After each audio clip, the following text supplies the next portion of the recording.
Jeudi 21 janvier, vous écoutez Bye Bye Boulot FM 103.7. Vous l'entendiez sur nos ondes avant le congé des fêtes. Ça fait plaisir de la retrouver en 2021.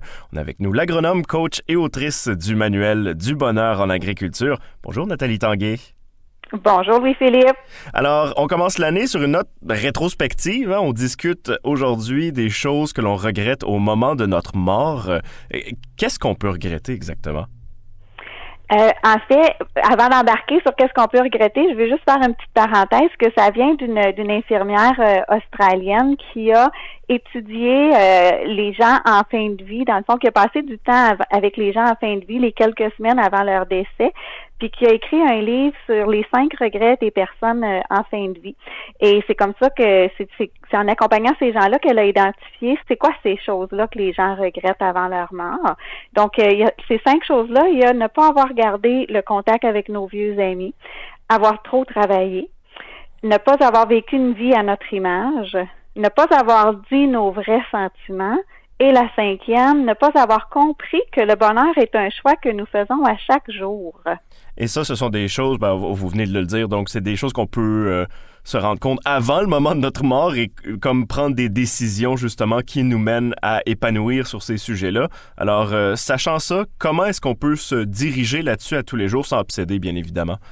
Oui, c'est une excellente question. Donc, en effet, c'est que la beauté de la chose, c'est qu'on peut se dire, OK, maintenant qu'on sait que c'est ça, que la majorité des gens regrettent, ben nous, qu'est-ce qu'on veut créer comme futur? On a cette capacité-là de créer notre futur positif en se projetant dans le futur et en se disant, OK, qu'est-ce que moi je veux éviter comme regret? Donc, le genre de questions, donc l'idée, c'est de se fixer des intentions alignées avec ça. Et le genre de questions qu'on peut se poser, c'est, bien, avec qui je devrais reprendre contact?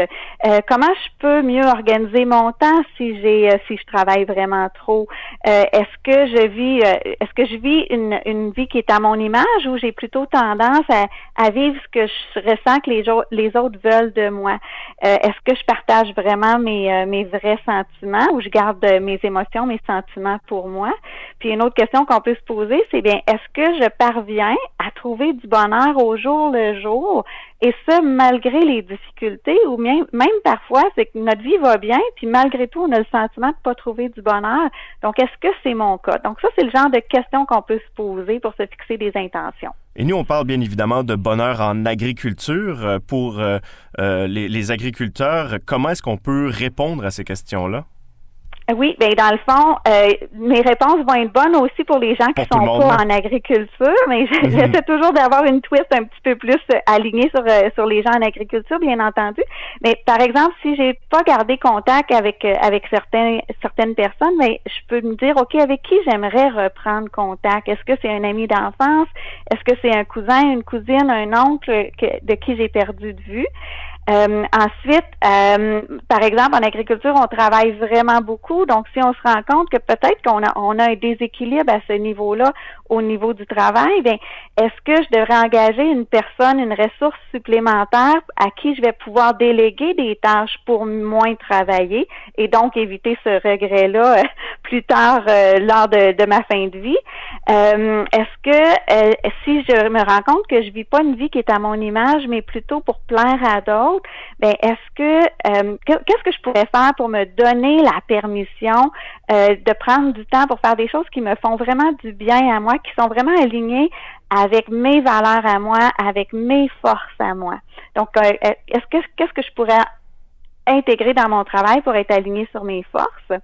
Ensuite, si j'ai tendance à pas vraiment partager mes vrais sentiments, bien suivre un cours en communication, je parle souvent dans nos chroniques, je reviens souvent avec la communication non violente. Il y a moyen de trouver des formations aux alentours qui se donnent. Il y en a en virtuel en ce moment pour apprendre à exprimer nos sentiments et nos besoins aussi. Puis ensuite, bien si on se rend compte que on n'est pas heureux même si parfois ça va bien ou quand ça va pas bien, on réussit vraiment difficilement à trouver du bonheur. Bien, il y a plein de lectures sur le sujet du bonheur. La psychologie positive a amené cette chance-là qu'on a aujourd'hui d'avoir des choses qui sont validées par la science, qui sont démontrées, qui fonctionnent vraiment pour contribuer à notre bonheur. Moi, j'ai le livre, le manuel du bonheur en agriculture, mais il existe plein d'autres lectures aussi qu'on peut faire.